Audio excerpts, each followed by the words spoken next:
Hola, mi gente, and welcome to Soy Latina. I am your host, Bessie Martinez, here based out of Austin, Texas. If you've never heard of who we are, Soy Latina is a Latina-focused conversational podcast and YouTube channel highlighting and sharing the stories and point of view, of course, of the Latinas of today. Each episode and each theme that we have going on here throughout the whole season, throughout the entire year, especially here now that we are in 2022. 2 years have gone and flown by and so much has happened. So what we wanted to do was create a platform for the Latinas, for the women, for our mujeres. Like we say every day, Chingonas support Chingonas. So here I am with my cafecito and just here to motivate you and inspire you in everything that we possibly can, highlighting women, especially like today's guest of honor. Just before we started recording this, I was just sharing with her that I was having a found girl moment because I don't know about you, but I can have any celebrity walk right by me and I'm just like completely like dazed, like, okay, yeah, they're human, there they are. But when it comes to like women and inspirational women, like our guest, I am all fangirl. They are such motivational women, empowered, and they're just doing what they love to do, and they're just sharing it with our people and highlighting our Latino community, our Latinx community, but specifically what us Latina women are doing within our community and our businesses and brands and just our careers in general, just as women. And so I'm going to stop talking actually, because like I said, I'm such a huge fangirl. I met this amazing woman at an event called Latitude, which is hosted in San Diego by Gary Acosta and others. And she was on the panelist specifically for Latina women, speaking about the changes and the things that they are doing in the film industry. So just to give you a little bit about our chica of the day, but I'm gonna stop there. I will continue talking about more of the event later on in our show, but I am gonna go ahead and just open the doors. Marcella, like, welcome. Thank you so much for being here. It may be the cafecito kicking in or just the simple fact that I have been looking forward to this, but please tell our listeners, because this is going to be streamed through our podcast, but also our viewers, because we are also on YouTube. This will be streamed on YouTube for our viewers to be able to, watch it at their leisure. Tell us, who are you? What are you doing? Thank you for being here. Bienvenida. Thank you. Thank you so much for having me. I'm so excited to be here and so happy we met at that event. This was great. And thank you for inviting me. So to let you know who I am, I'm actually a fellow Tejana. I'm from San Antonio. Tejana in the house. Yes. And, when I was growing up there, I knew I always wanted to do something in Hollywood, but it was such a far off dream, growing up in San Antonio, being a little, Mexican kid and being like, well, one day I'm going to make it to Hollywood. And we ended up having to move to San Diego for my dad's job when I was in elementary school. And so then it put me that much closer. I felt like LA was more attainable. And when my sister went to UCLA, I would go to LA all the time. And I was like, I'm going to end up here. I'm going to work in film. I don't know how, but I'm going to do it. You're manifesting it, girl. You're already putting your stuff in place. Exactly. And I didn't know in what aspect. I mean, I loved film. I loved writing. I loved directing. I would in high school, like write and direct and star in all my own plays. So I was just so creative and I knew that's what I wanted to do. But I also knew nobody in Hollywood looked like me, a filmmaker or actors. Like I didn't see anyone that looked like us on film or TV growing up, and especially not behind the scenes as a filmmaker. So I knew it was going to be that much harder. And I, made the journey, moved to LA.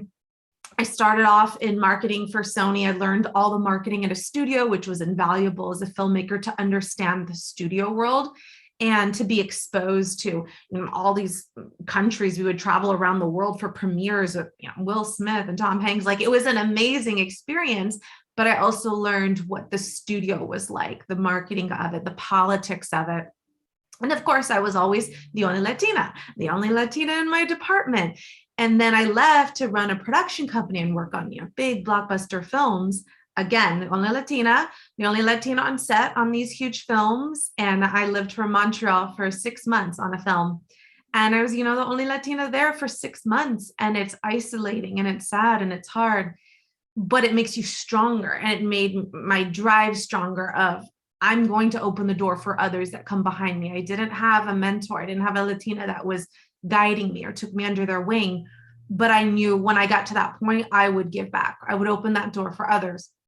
And so I made that difficult decision to be like, okay, well, now I want to just focus on my own, writing and directing my own projects, leaving this great job. And it's a difficult decision, but I wanted to write strong Latina characters or characters from my Mexican culture and show us not in this stereotypical way that we constantly see ourselves, but changing the narrative. We're educated. We have this beautiful, rich culture, love our family. And it's so many things are never shown, I think, on film and TV. So that was really my motivation when I left to just write, direct, and produce my own content, was to really show my community, change the narrative for us as a whole. And that's important to me because that I just feel like we're always this negative portrayal, and it's just really not who we are as a community. And we have, our rich stories, our rich legends, like my grandpa from Mexico would tell us all these like beautiful legends as a young child.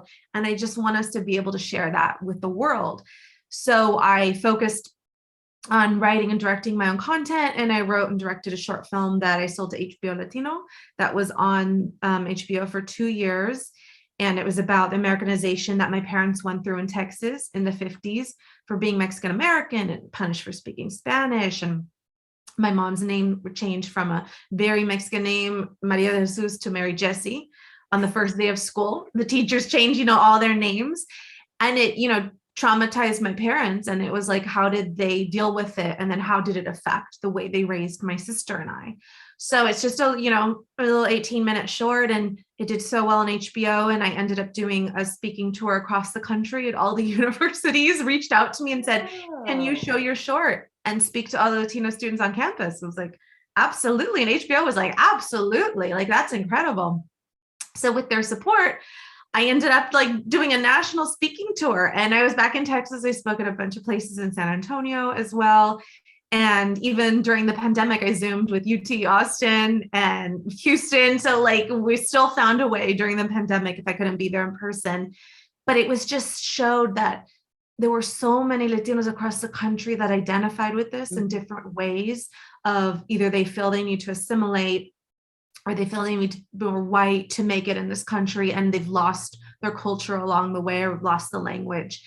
So it was important for me to be able to go to as many cities as I could, all the way to DC is where the last place that I spoke, and how Latinos felt the same way across the whole country. And it was incredible for me to have that experience. And then from there, after that, I wrote a film called Madres that came out in October of 2021. Yes, Halloween. I watched it. Anybody in my house knows I don't do well with scary movies.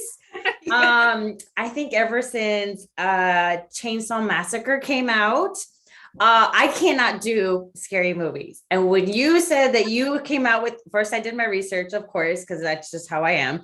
And I sat through the movie, and even my family walked in and they're like, are you watching a scary movie? And I'm like, yes, but it's 2:00 in the afternoon. So I think we'll be okay.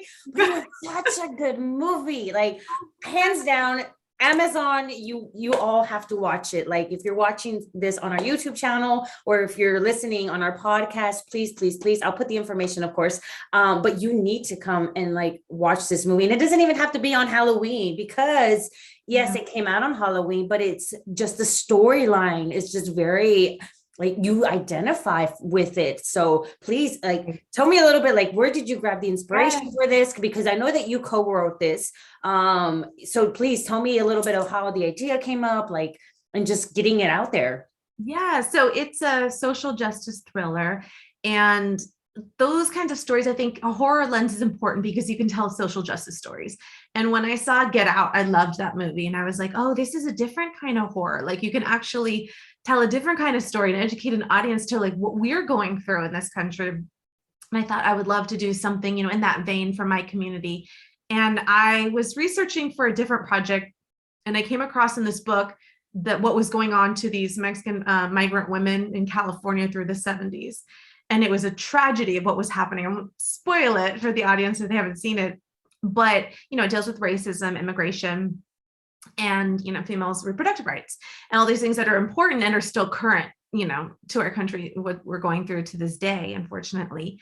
It was something that was really important to me. My grandparents are, come from Mexico. They all picked crops in Texas. So do my aunts and uncles. So migrant farm workers are important to me. And I feel like they're never portrayed accurately in films or TV, even if they are portrayed, but we're human. And I feel like people don't really know what they go through and the tragedies that they go through when you sit and eat your vegetables and fruits every night. You're not thinking of this horrible tragedies some of them have gone through just to put the food on your table.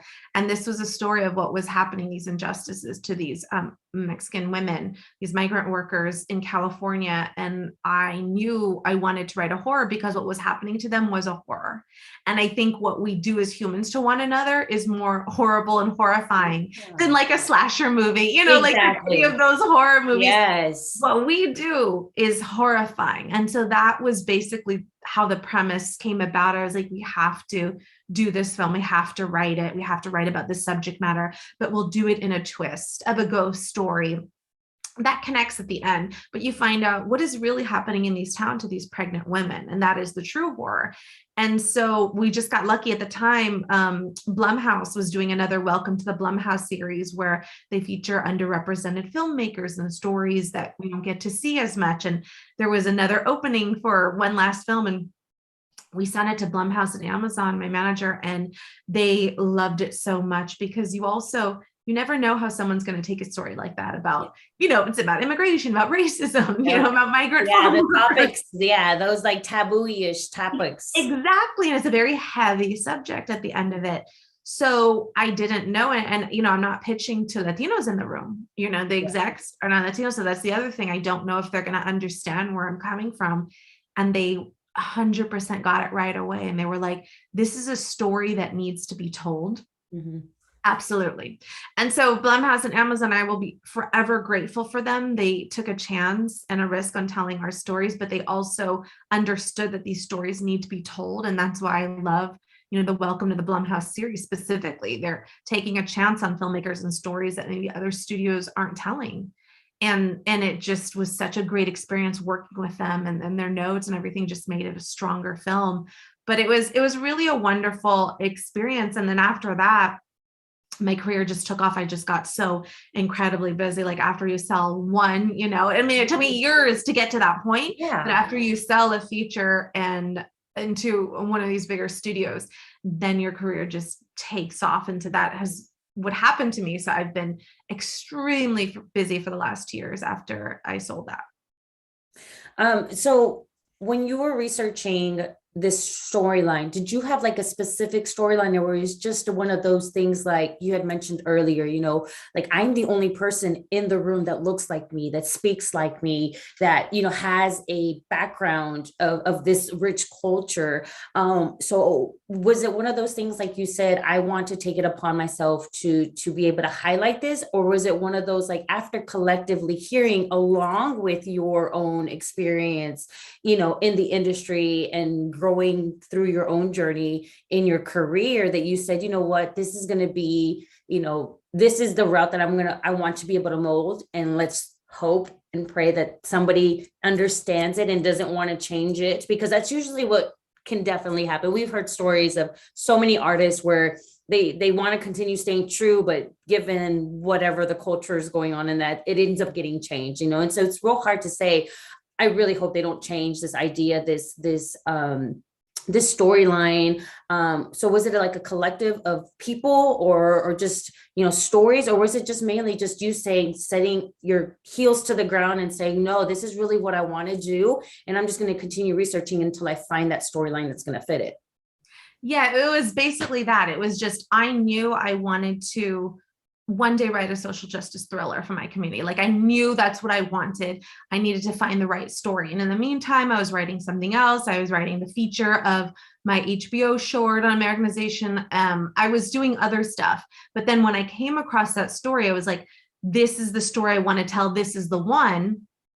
And at the time, my writing partner and I had written another horror that we had sold, and I produced it, called Discarnate, and that was on Amazon and on demand. It came out. And so we were looking to collaborate and do another feature together. So when I brought him this story, he's like, oh yes, this is it. This is the one we need to write. And he's a great horror writer. He's a queer writer. So he knows what it's like to be from an underrepresented community. He got it immediately. And we're like, look, we can spend a year of our life writing this and never sell it. And that was a risk we had to take because it is such a, subject that people may not want to broach, like it's a difficult subject, but I just knew I needed to get the story out there. I had to write the story on paper. And if it never sold, it never sold, but it was a chance I was willing to take. So we took about a year writing the script, and then it took us about 2 years to sell it. So it was kind of a long journey by the time we were finally able to sell it, when it was just the right timing at Blumhouse and Amazon. But I believed in it so much, and it was a risk. Nobody could have ever bought it, and it would just be sitting, on my shelf. But it was so important for me. And yes, you're right. A lot of studios will buy a script and change it completely. And this was the opposite process, because I was the only Latina, out of all the execs from both studios. They were like, no, you are the only authentic voice. Because at this time we didn't have a director on board. It was just, dealing with the studios. And they were like, we don't want to change it. We love it. We'll just give, like some character notes. It wasn't like anything major, but it was so important for them. They were like, you're the authentic voice, and we trust you. And like whatever notes we give, we trust that you'll have the final say, what your community needs, and the story. And that was an incredible experience, because yes, that doesn't happen. And studios do change the script so much, but this was just such a unique experience of, I was the only one in the room that could speak to my community and like understanding what they were going through. And also as a woman, it is such a strong feminist story too. Yeah. Male executives. So they couldn't tell me like, oh no, that's not what a Latina would do. It's like, well, I'm the only one that could kind of tell them, this is authentic to my community. And they were wonderful. So yeah, it was a great experience, but definitely it's not like that with every studio. They do change a lot of scripts that people write, but this one stayed really pretty much intact. And how would you say, especially for our listeners or the watchers that, say, hey, I want to tell my story, but being the fact of the stereotype, where especially Latina women, you look at the bigger celebrities like Salma Hayek and Eva Longoria, where it is a lot of it, unfortunately, does fall into the sexual aspect of what a character should look like and what a Latina should look like. But for you being a screenwriter, and showcasing and representing a voice, how important is it to share to these, production companies or bigwigs, bigger companies, to say, hey, how can we come to an agreement at the middle where it still continues to be authentic, but we can also bring in characters like physical, actors that continue the storyline, so that other people that are watching it can say, oh my gosh, I don't just hear my story,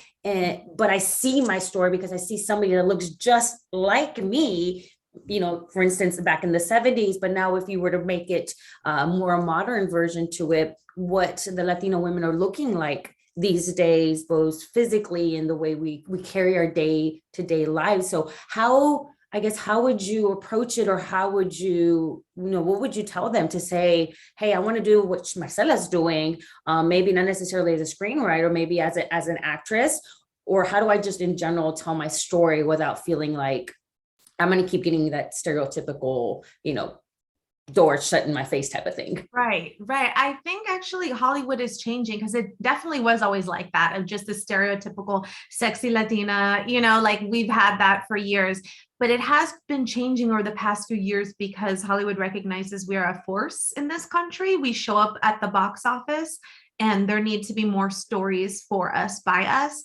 So lately there's been a shift, and it's really the creators behind the film and television series that are creating that shift. I mean, just in TV, you have like Tanya Sriracha with Vida, or, Gentified, or Gloria Calderon, like they are shifting of how we see ourselves, how we're portrayed. So I think a lot of it has to come down with the creators or even the film. Like the film that I wrote, it wasn't stereotypical. It wasn't this sexy Latina, who in the corner. It was like with tight jeans and a tight top. It was a real person. So I think you have to just write your truth and write that stories, and studios are starting to listen. And I think it like starts at the creative level of creating the content and making sure our stuff is good and undeniable. So studios will be like, yes, we have to do this film. We have to do this TV series. And I think that's when shift changes, because then you start to cast for those characters in your script. So you can cast people that look like us and real people, because those are the characters that are written. So I think a lot of the time it starts with the script, because if you're writing those stereotypical characters, that's what's going to be cast. So there definitely has been a shift in the industry, which is great news for us. And I know you mentioned also at the beginning that, finding those to be able to lean into was kind of hard, because you were noticing you were like the only girl in the room. Who or what was it that helped you continue to, push for your storyline, to happen? Because when you don't find too many people that look like you in your same industry and in the same path as you, kind of gets hard, because you don't feel like you can see eye to eye, but I'm sure at some point you ran into somebody, or somebody said, we may not look alike, but we're equals. We see each other. I understand your story and I know where you're coming from. So like, do you have somebody that you leaned into as you were going through your career? I didn't, because unfortunately also there weren't a lot of women in, not just Latinas, but just like it would have been nice to just have a female mentor. And I didn't have that either, because even when I was working production, I was working for mostly men. Everyone, even all the producers, the writers, directors, everybody was a man. And I mean, they were great as far as I was learning from them. I was learning the industry from them, writing, producing, directing, everything on set. It was incredible. But when I left, it was just basically on my own, of taking everything that I learned at the studio, everything that I learned at the production world, and just contacts that I had made all those years around the industry, reaching out.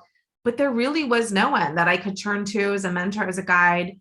I didn't have that. And so it's important for me now that I do mentor others and I do give back. And I'm part of this program where I read Latino screenwriters. Like right now I'm going to read a TV pilot and give them notes and feedback. And because, I didn't even have that. Like I didn't have anything when I started out. There was no one I could talk to, or just to understand the industry, or just like ask a question, like what path should I go to if I want to work in TV versus film? I mean, those sides are very different. I had nothing. I just learned everything on my own. And so if I can turn around and give back, or, have that opportunity to have a TV series, I would hire, as many Latinos writers and directors as I could, to just give back, because I just really didn't have that. Yeah, it's basically creating. And I had this saying, and I still have it to this day, where I tell everyone, I'm like, if you can't find it, create it. There's nothing wrong with creating it. You're going to be the first, but somebody had to be the first for all these other great things to happen. So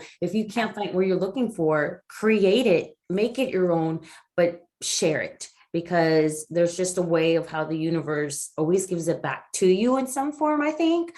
And I think that's amazing that you've taken something that could have probably made somebody fall back. You've used it to go forward.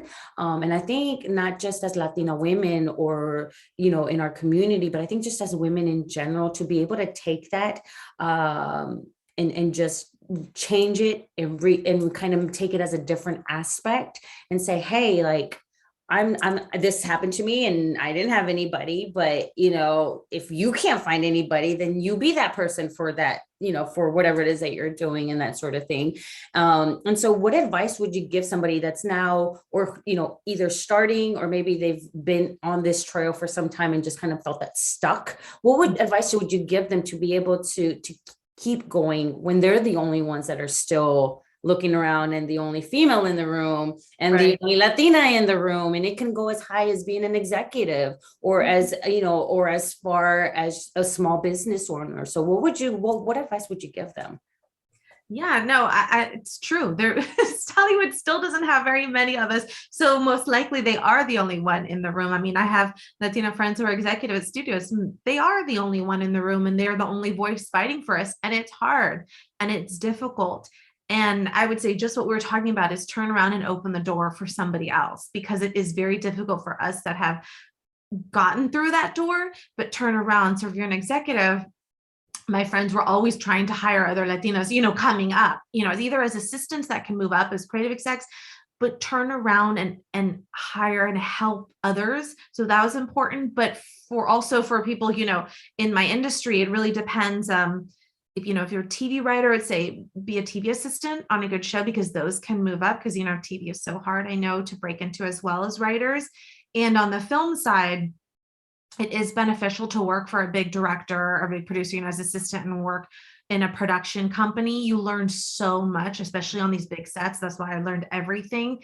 But also to have, a day job while you're writing on the side, because it's so much harder when you're like blowing through your savings and you don't have, an income. Creatively, it messes with you. And that's what was happening, when I left, and I was like, oh man, I just saw my savings just dwindling. And then I was like, well, I have no creative juices to write. It is important to have that day job and something in the industry where you can use and benefit while you're creatively writing on the side. But also, if you want to be a director, we need more Latina directors. Go out there and film, as much as you can. I know people that have shot stuff just on their iPhone, but, and enter stuff into festivals. Festivals is a great way to be seen. Like, that's how my short was picked up to HBO, was in festival in San Antonio, that I got a manager off it. And then I went to HBO. So festivals are huge for people who want to have their work seen, but also get a rep. And we just need, more of us Latinos, writer, director, producer. So I think short films are a really great way to help that and help your reel. And then also festival contests for screenwriters, and just have a lot of content, because when that rep comes, you need to have a lot of content and make sure your stuff is great and undeniable. We have to be so much better than everyone else. And it's unfortunate, but it is true. So have that content, have all those scripts, have all your pilots, have all your director reel, be ready for when that moment comes, because it doesn't come often for us, unfortunately. And I hope that's changing, but just be ready and be prepared for when that moment does come, and then turn around and help others that come after you. And I think it's also important to also emphasize that it does take a lot of time. Yeah, we may, media does portray for things to happen or seem like they happened overnight, but you clearly said it. I mean, it took so long before you finally got this big break with Madres. And now, of course, you're nonstop, but it took such a long time and such a long journey that, yes, media does have an influence as to showcasing how long things take, but it also does not mean that it's not possible. It's just, unfortunately, as Latina women, we have to work sometimes 3 times harder, just because of the simple fact that, we're Latinas and we're women, but it doesn't mean that I don't feel like it diminishes who we are. I think it's just culturally, we just need to educate more of our capabilities and stuff like that. But we also don't need to necessarily always prove ourselves, because we are who we are, and that should be enough. So start pushing in that direction. I always say, be you, nobody can be you better than you, and just pushing that. It's true. And like, speak your authentic voice in the room. I think like some people may be scared to do that because you are the only one in the room. But I think even more so, we have to speak our authentic voice, because we are the only one in the room. So nobody else is representing our community but that one person. And that can have a lot of pressure on you to speak for a community. But just you speak your authentic voice and kind of educate others that you work with, other executives, other filmmakers, whoever it is. I think we do have to speak up for ourselves and for our community. Yeah. Oh, absolutely. So I guess on the family side, what'd your family say when Mother's has gotten the reviews and the hits that it has? And I'm sure they looked at you going, you're going to do a what? And you're going to do a how and with who? And completely were either it went right over their heads, or they were like, tell me more. Yeah, so I come from a very movie obsessed family, my parents, my sister. So they love movies and TV. I mean, we were obsessed when we were little. I got my love for films and TV shows from my parents. And they knew I liked genre and horror films when I was a little kid. They would let me watch everything. So I would. And then with my grandpa's stories and legends of La Llorona, Cucuy, like you just grow up in a world of fantasy and horror in our community at a very young age. It's in our blood. So I have always loved genre and horror, and so when I was writing this, they were so excited because they were like, it's such an important subject matter. And they were so encouraging. And then when it sold, it was so funny. I got the call. I was in San Antonio. I was visiting my cousin, and I was actually speaking at universities for my HBO film. And in the middle of all that, I got the call that Blumhouse and Amazon wanted to buy the film. And I did my first call in San Antonio, like a general, just a notes call with them. So I was like, San Antonio is my good luck charm when I'm there. Yeah. So it was, my family in San Antonio were so excited and so supportive because for them, Hollywood is so far off as well. So like, they are just so excited when my shorts premiere in San Antonio. I've had a couple premiere there now. Everybody shows up, everyone goes. They're just so excited and thrilled because that's not the world, that they're in. Yeah. And so it's, and also just to see our stories on screen, which we don't get to see. It's just such an amazing, amazing feeling for my parents, for my family. And they really were supportive of Madres. They were so excited, and they love the Blumhouse films. They have Amazon. So they were so excited when it came out and to watch it. Oh, I'm sure. But parent pride, as I call it. Doesn't matter what you do, we're gonna be happy for you. Well, other than the last thing anything bad that'll get you put somewhere where you shouldn't be. But it's the parent pride just coming from a parent myself. And just I have the opposite, and I think that's why I'm so passionate about showcasing and highlighting Latina voices, because I don't have a daughter. I only have boys. And so I always tell them, I'm like, just for being a boy, you already have one foot out the door, but it doesn't mean that I, as a girl, can't do what you can do. It just means I'm going to have to work a little bit harder. But as Latinos, just in general, I'm like, we are a force to be reckoned with. I was like, so do what's in your heart and what fuels you, because I'm always going to back you up no matter what it is. And you're always going to make me proud.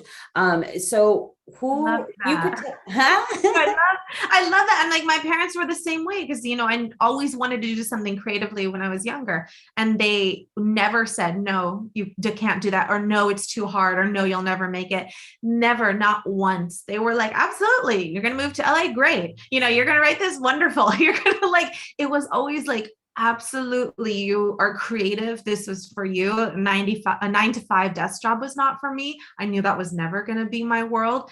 And they always, even at a very young age, like when I was really little, my first story I wrote in third grade was called Snow White and the Seven Cowboys, and it took place in San Antonio.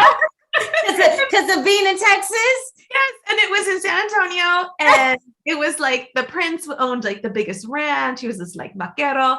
But it was so funny because even at a very young age, I could see the Disney movies didn't look like me. They didn't represent me. And so my very first story when I was in third grade wrote something that looked like me and my world, taken off a Disney story. But I even knew back then, like, I want to see, my story in a Disney film. And that's something I hadn't seen. So they knew at a young age that it was important to me writing these stories, representation of, now my nephews can watch films in the next generations and see themselves represented, which I really never got to see when I was younger. So it is important, like I was saying, for parents to really encourage that. And it's important in our community, because I feel a lot of times they're not saying, oh, yes, you can be in the arts, you can be a writer, director, producer, like, go, I don't think we're pushed a lot in the arts. I think we're pushed more of like, get a job, get good insurance. Exactly. So I think, the more we can have, or maybe even our schools don't have these kind of film programs for us in our, the Latino schools that maybe some of the, white schools have, maybe not have the same opportunities. So I think it's important for our parents to really push, the arts, if that is what their child wants to go into, and not deter them from it. Yeah. My mom, was in the medical field. And so for her, it was a promising field, and absolutely hands down. But the minute I would speak of music or I would speak of theater, or it was that's just a hobby. That's just a hobby. And I think growing up, we do hear a lot of those stories where the parents, and I think it comes from also from our parents' parents and those upbringing and those opportunities. But it's also, I think, now about creating our own opportunities, and kind of setting not just the example for the ones coming behind us, but also for the ones that have already gone before us, and saying, this is our time now. We are going to continue making you proud, but we're going to do it on our terms, you know, the way the environment we're now growing up into and living through and now creating behind us, those types of opportunities and those types of just breaking glass ceilings that we were probably scared of even attempting to, for fear of rejection or whatnot, you know. And so because there's so many, especially Latina women, that we're just so told that, you know, are a lot of the times being at home or getting that traditional job, that 9 to 5, and that's how it should be, and getting more saying it's okay to do what you want to do and you're going to make mistakes a million times. One of the things I also tell everybody, I'm like, you're not always going to necessarily find what you're looking for within your family, and that is okay, because that's who they are. They're your family. They're there to, you know, so they're still going to love you no matter what, but also find a community that's going to support you in that thing that you're wanting to, you know. So now that you've gone through this journey, and of course you have the family that's, you know, selling out the box offices when you show up in San Antonio. What kind of communities have you leaned into, or have you created a community, or what community has responded to you and been like, we're here for you, what do you need, or tell us what you need us to do, or whatever the case might be? Yeah, there's a great community. Do you know Nalip? It's a here in Los Angeles, and it's for Latino producers, but it's like everyone's in it, like writer, director, producers. It's an organization for Latinos, and it's incredible. And that was one of the first organizations that I was a part of, just to meet a community, because I didn't know any other Latinos when I came in Hollywood. I had other friends, but they were outside of, you know, my industry. And so Nalip was a really great way for me to feel, oh my goodness, I'm not the only one. Like when I would go to an event and there was, you know, like mixers, but also they hold these events every year where they have producers, writers, directors come and speak, or agents, and you can, you know, hear from them. And there's just this wonderful what they do, and then connect you. And I felt like, well, I'm not the only one here. There are other people. And so I met a lot of friends through that. It was such a great organization. And then LALIF, the Los Angeles Latino Film Festival, I also was a part of like their organization, going to their mixers or their film festivals. And you felt you weren't alone. And there are other filmmakers and there are other actors, and there are these incredible talent that exist. And I felt like, oh, there is a community here. We just don't really get to see that, but they are on their way up, and we will in the next few years. But I felt like I finally felt like I had a community that I can reach out to and, you know, talk to others. And then there's another great community called Latino Filmmakers, a friend of mine started. And it's just about bringing filmmakers together. And it's such a wonderful community. And it's been so great, a great resource just to have others. And also we promote each other's projects and films and stories. And I think that's really important. So if a film is coming out, to cross promote, like our community, you know, cross promote films like Encanto, like everyone was cross promoting and it was great. I went to see it and it was wonderful. But, you know, it's just stories like that where you can have a community and then you all support each other. Or if someone's looking for, you know, an editor or, you know, a musician, you can reach out to this community and, you know, they know all these Latinos and it's wonderful. So I do feel very supported here in LA. That's good. And I think, so one of the things, one of the community-based organizations here in the Austin area, for those of you watching and listening, we're based out of Austin, is a community called the Austin Latinas Unidas, which is the one that I started over the pandemic. And the reason I felt it's the same thing like we touched earlier, where if you can't find it, you create it. And for me, being the state capital, I just felt like this is where we're probably more represented, but it's actually quite the opposite, is that you feel the identification of the Latino community in Houston, and you feel that in San Antonio, but for some reason in Austin, we're here, but you just don't get the sense of it when you like, it's almost like it's not the first thing you think of when you come to Austin. And so there were a lot of Latina women looking for what I was looking for, which was that sense of community that the pandemic had kind of done away with in a sense. But at the same time, they wanted to make those connections, not necessarily for people in their same industry, but just meet other Latina women in general, just to feel like I'm supported by another female because of our culture. Oh, I love so that kind of kick started here, which is what drove me to start creating all these other things around it, surrounding it, for Latinas, because of the simple fact that it was just that sense of community and saying, hey, I got your back. You don't necessarily always have to have mine, but just know that I'm here whenever you need me. And I think community has been that word that just comes up a lot these days. Because of the simple fact that there's the connection behind it all. So I wanted to ask you, and this is one of those interview questions like you get at your 9 to 5s. So what do you see yourself doing in like 5 to 10 years from now? So I really want to focus on directing more. That's where my main focus is, because I have been writing a lot of genre and it's been great. And I'm writing a few movies right now. I'm writing a television show with Amazon. But what I want to focus on is that there needs to be more Latina directors. That's something I'm adamant about. And it would be directing my first feature film, which I want to do in the next couple of years. And then after that, continue to write and direct features, and then also create more TV shows. Like I have a series that I created for Amazon, but I want to create more because I think that I can have more opportunities and create more opportunities I can hire a lot of Latino directors and writers. And I feel like that is something that I really want to do.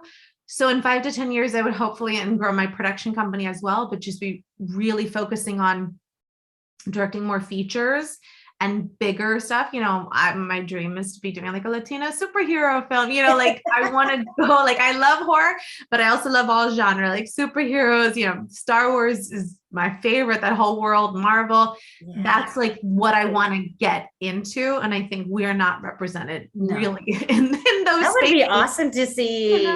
Latino versions or of Marvel characters.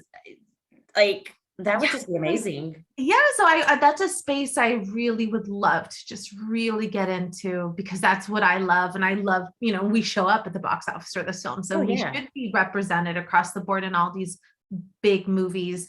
So that's something that I would hopefully, move towards in the future. So what does being Latina mean to you? Because that is obviously this is how we identify ourselves, but sometimes it means something different to all of us. It's not necessarily where we were born or the family we were born into, but it becomes something aside of that as we grow up. So what does Latina mean to you? Like whether it's the word or just you as a Latina woman? For Latina, for me, the first thing that comes to mind is pride and resilience. I come from, very strong grandparents who came here with nothing from a country, undocumented from Mexico, and, picked crops and didn't have more than a 5th grade education. But they knew education was the key. And so they told my parents, like, you have to go to college. And then my parents were like telling us, okay, well, you should run your own business. Each generation does more than the one before. And it's just this resilience of, coming from a family who had nothing to like, look what you can do, look what you can make out of yourself. And so there's a great sense of pride for me when I think of being Latina and my culture and my heritage and, the stories that my last name carries, the heritage from Mexico and our culture. It's just so much pride that runs through my blood. And it's just, I want to give back for all their sacrifices. We carry the weight of our ancestors with us. And I really believe that. And I want to give back to my community and everything, all the struggles that my great grandparents went through in Mexico, my parents went through. I want to be the one to be able to give back and help change that. And so, yeah, for me, it's just about pride. Okay. All right. So for the either listening or watching, what is one advice that you would give the Latina listening or watching? Whether it's something personal of yours that you would have wanted to have been told, walking through this, your industry, or just walking through life in general.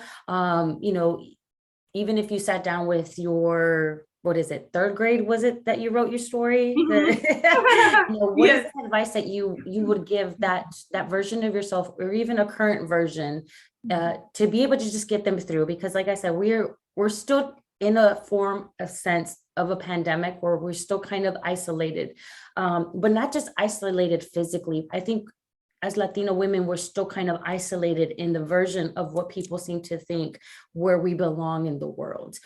So what is an advice, or something that you would tell them, or you wish you would have been told, to just get us through this next chapter because I know everybody's counting on what 2022 is going to do, because we don't want to ever go back to what the years before looked like.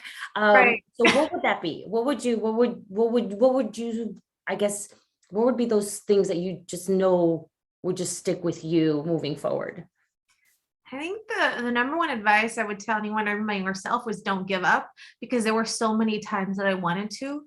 Like we were saying, you're the only Latina in the room, or you're told no a million times in this industry, and you think, oh, people don't want to read your content because it's about your community and nobody wants to see that. And you're told that, actually, like, no one will show up for this film, no one will green light this, no one. I mean, you were told no constantly, and not just in my industry, so many industries.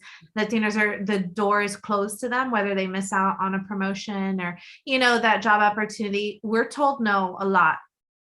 And it's easy to give up. I mean, there were times I wanted to give up and just move out of LA and just be done with it. And I would tell my younger self, like, yes, you're going to go through suffering. Like, yes, you're going to be the only one in the room, like constantly be told no, but do not give up, because if you give up, who else is there in the room? At least you're in the room, but make a difference. You're in the room, make it count, basically. So that was one thing I would tell myself, because there were times, I mean, it was just so discouraging being in this industry. I mean, it really can be, but if you stay true to yourself and you believe in your work and your art and what you're doing, I would say just keep going. And that's something that I wish I would have told myself at a young age, because there were so many times that I was like, okay, I'm moving out of LA. I'm done with this, with this industry. And Texas, here I come. exactly. I'm like, I'm just going to go back. But it was my mom who was always like, your grandpa didn't come here with nothing, cross the border and deal with all that, pick crops, backpacking work, just because you're going to give up because, you're the only Latino in the room. It's like, please, like, it was just like, it wasn't even like, she was like, no, you're not moving back. You're not quitting. She's just like, you don't know what pain and suffering is from what our ancestors went through. And it was true. I was like, okay, you're right. I'll stick it out. And it's true. So I feel like you remember what all your people before you have gone through to get you to be in the room, and don't give up. Yeah. I think that's a big one. I mean, we hear it, but we don't really hear it. Where it's easier for us to sometimes give others advice than to take our own advice. But it's very true. If we just reminded ourselves every single day, like, I didn't get this far just to get this far, like, we really can find within ourselves what we need. And we're going to face obstacles. I think that's something that's never going to change, just as human, human nature. That's just part of life. But just not to ever give up. And we forget that is really the most simplest, but the strongest thing to actually, the action to take. So we're going to wrap this up, as much as I don't want to wrap this up, because I know you and I could probably sit for hours and have conversations, especially deep conversations, especially because you got Frida in the back and I got Frida. You can barely see mine, but because mine's, but she's here with me too. So tell me, what projects do you have coming up? What can people look forward to? What can you give us clues to, or like little dabs about what's coming up in Marcella's world? So what I'm currently writing is the TV series that I created for Amazon, and it's called Hummingbird, and it's about this Mexican-American family in search of the American dream, and they have a hereditary curse on them. So it is genre, but it is really good, interesting characters that we really have never seen before. So I'm in the middle of writing that, and hopefully we'll get that going soon. But that's an exciting project. I'm super excited to work with Amazon and also to get into the series world, because I love TV. And so that one I'm working on. And then there's a couple other TV series that are just in the beginnings of development that we haven't taken out and sold yet. But, hopefully I'll be selling them. And because, there's something in TV where I feel like we need more representation, and also in genre. I feel like, we love magical realism is something I want to get into. That's one of the shows. So hopefully those sell. On the film side, I'm writing a film right now for Paramount Players. That's a supernatural thriller. And then I'm writing a film right now for Universal. That's a supernatural thriller. So hopefully in the next couple years, those will come out, and they're exciting projects to work on. It's great, working with the big studios and the big projects. And then I have my feature that I wrote after my HBO short about Texas that I hope to be able to shoot and direct, hopefully within the next couple of years. That's my goal. So I have a few things in the works. Oh my gosh, and I'm so excited. And hopefully we can get that premiere here in Austin when it happens. I'm gonna be the first one in that ticket line. It's gonna be Black Friday, but for a movie by Marcella. Yeah, exactly. I hope so. I really, that's the one that's just near and dear to my heart. That's my passion project that I would love to get that film made. So that's something that's just, really, really important to me. Well, thank you. Thank you so much, Marcella. Like I said at the beginning, I'll continue saying it as much as I can. It's so funny. People are like, what, this person, and I'm like, you just never know. Just when you least expect it is where you find those connections. And I think that's exactly what happened at Latitude. It was my first year going to that event.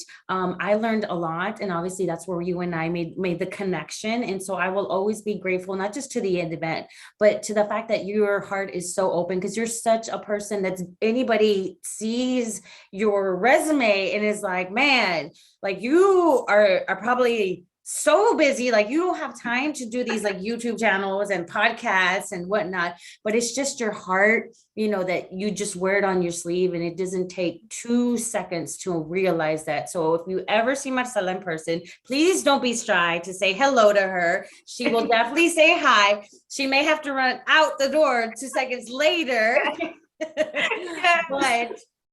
But it doesn't mean that Marcella doesn't say hello to everybody. She's the most approachable person and the most humble Latina that I have met. I am so honored that I got the opportunity to sit down here with you all the way from your home state and chat about the things that you have going on. I know that your story is going to be inspirational for somebody out there, whether they're watching or they're listening for us. Huge fan of you, of your work. I cannot wait to see all the things that happen, from the seat of my couch or the seat of whatever theater comes out.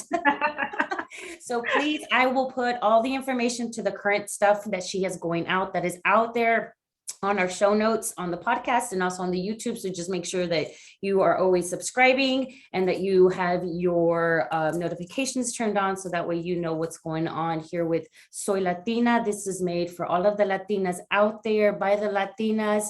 Thank you so much again for being here. We appreciate you, and hopefully you'll come and visit us to Austin one day.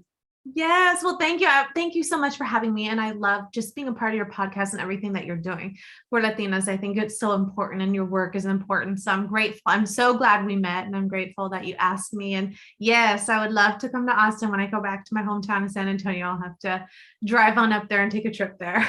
Yes, come and see us. Let's have some wine or some micheladas, whatever your preference is. Yes, that sounds good.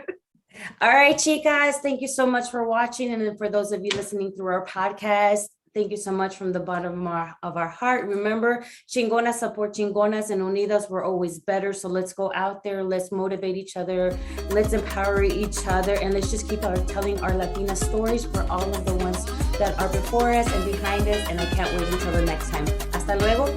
Ciao.